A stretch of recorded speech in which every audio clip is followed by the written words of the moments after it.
प्रदेश के पूर्व मुख्यमंत्री अखिलेश यादव इस वक्त योगी सरकार पर हमला बोल रहे हैं कानून व्यवस्था को लेकर। सुनते हैं।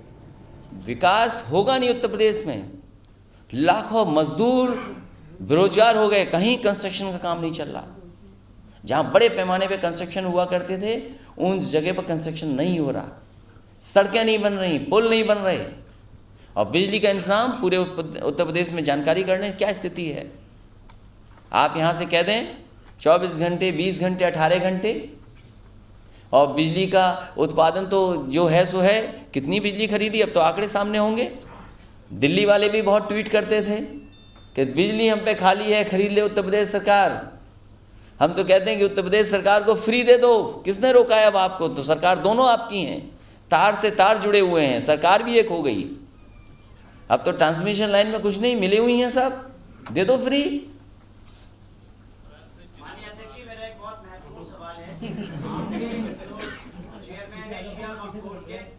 उन्होंने कहा है कि वहां पर मंदिर बनना चाहिए और बाकायदा एक नामा और एफिडेविट दिया है। वो पूर्व कैबिनेट मंत्री के राइट हैंड माने जाते हैं, तो क्या कहना है इस संबंध में सर? मैं समझता हूं संविधान और देश का कानून इन चीजों को देखेगा। अभी सिद्धार्थनाथ सिंह एक प्रेस कॉन्फ्रेंस कर रहे थे और वहां पर उन्होंने कहा कि तमाम चीजें केंद्र सरकार आपकी सरकार के समय देना चाहती थी, लेकिन आपने लेने से इनकार कर दिया। अरे वो दो चीज बता दो ना, आपने चीजें नहीं पूछी।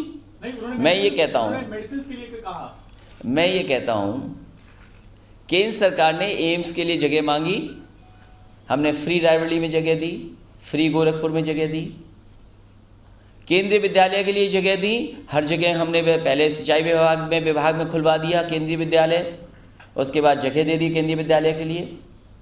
3 सैनिक स्कूल बन रहे हैं, एक मैनपुरी में, एक झांसी में, एक अमेठी में, 3 हमने दिए। हम तो कहते हैं निफ्ट लाइए उत्तर प्रदेश में, एक निफ्ट दे दीजिए, IIM दे दीजिए, IIT दे दीजिए, एक और एम्स दे दीजिए। कौन सी चीज है जो हम नहीं मांग रहे थे केंद्र सरकार से, या केंद्र सरकार मांग रही थी हम नहीं दे रहे थे? मैं कह सकता हूं केंद्र सरकार ने अगर कभी भी सहयोग के लिए कहा होगा, समाजवादी सरकार ने पूरी ईमानदारी से सहयोग किया है। वो आंकड़े बताएं। पूरे देश में वीवीआईपी कल्चर को लेके डिबेट छिड़ी हुई है, और जैसे आपने टोल वाला मामला उठाया, तो आपको क्या नहीं लगता कल आपके जो लोग थे उनको टोल देना चाहिए था? वहां पे कहीं ना कहीं एक वीवीआईपी कल्चर खत्म होने की बात। हम तो चाहते हैं वीवीआईपी कल्चर होना चाहिए,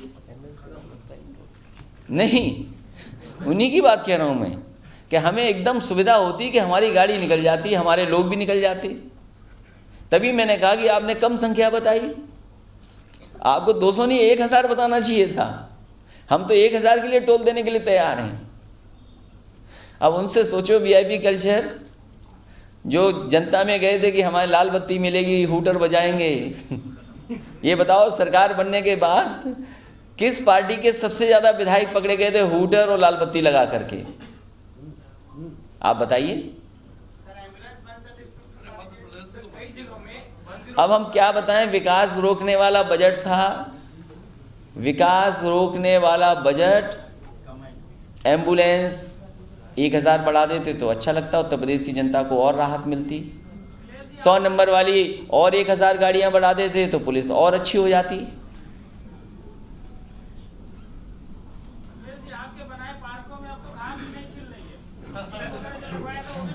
अब मैं एक काम करूंगा, जो प्रदेश भर की गाय और सांड घूम रहे हैं उनको ले आइए तो चर तब भी लें यहां पर।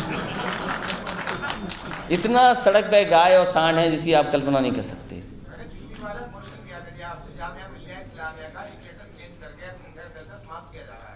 हम पक्ष में हैं कि अल्पसंख्यक दर्जा रहे। अब बताइए, ये बातें आप पूछते हो, सरकार से भी तो पूछा करो। ये पार्कों वाली बातें केवल हमसे ही जानकारी लोगे आप, तो अब वो कुछ नहीं करेंगे उसके लिए। सर, काम को लेके सरकार से पूछा था, अमित शाह जी जब आए थे उनसे पूछा गया था कि विकास के कार्य नहीं हो रहे हैं। उन्होंने कहा कि हम अगले चीजें और मेट्रो नहीं बनाना चाहते हैं। देखिए, मेट्रो में अगर आप जाओगे, ये मेट्रो की देरी जानबूझ के सरकार कर रही है। जिस समय हमारी सरकार थी उस समय में मैंने कहा था कि केंद्र सरकार को इसका एनओसी देना है, सेफ्टी एंड सिक्योरिटी का एनओसी मिलना है। देरी कौन कर रहा है? सरकार दोनों उनकी हैं। आपकी मेट्रो चल जाएगी और रिकॉर्ड टाइम में बनाई गई है। देश में इतनी जल्दी किसी की नहीं बनी होगी जो मेट्रो बन गई है। और आप में से तो कुछ साथियों ने देखा ही होगा, जब सुरंग बनते बनते मशीन दूसरे हिस्से में आ गई। हम तो कहेंगे इस सरकार से कि फेज आगे बढ़ाइए, मेट्रो को और फेसेस में करिए। यहां तो लखनऊ में बन गई, प्रधानमंत्री की क्षेत्र के लिए तो 1 ही साल बाकी है बस। थोड़ा बहुत गड्ढा खोद दो, वहां बोर्ड लगा दो कि मेट्रो चालू हो गई, नहीं ना हमें बुलेट ट्रेन जैसा इंतजार करना पड़ जाएगा। और जहां तक एक्सप्रेसवे की बात है, ये देश का सबसे बेहतरीन एक्सप्रेसवे है। और मैंने आपके माध्यम से और फिर मैं एक बार निवेदन करता हूं, छोटी गाड़ी वाले 80 किलोमीटर प्रति घंटा से ज्यादा ना चलें, जिन पे बड़ी गाड़ी हो वो 100-110 चलें, इससे ज्यादा ना चलें। ये एक्सीडेंट इसीलिए हो रहे हैं कि लोग ज्यादा रफ्तार से चल रहे हैं। ये देश का सबसे बेहतरीन एक्सप्रेसवे है और हम तो कहेंगे कि किसी प्रदेश सरकार ने बनाया हो तो बता दो। और जो बात मैंने पहले कही थी वो आज भी कहता हूं कि जो एक बार इस एक्सप्रेसवे पे चलेगा वो कहेगा सड़क ऐसी ही बननी चाहिए और समाजवादी पार्टी से अच्छी कोई पार्टी नहीं है। अब बताइए, पूर्वांचल वाला एक्सप्रेसवे क्या नीति आयोग बनाएगा? हमने तो नहीं नीति आयोग से मांगा था और नीति आयोग हमारा सहयोग भी नहीं करता। हालांकि डीएमआईसी और उसमें जितना सहयोग समाजवादी सरकार ने किया है, जो आपके रेलवे ट्रैक जो बन रहे हैं गुड्स के लिए, वो किसी सरकार ने नहीं किया होगा, समाजवादी सरकार ने किया है वो सहयोग मदद। ये है एबीपी न्यूज, आपको रखे आगे।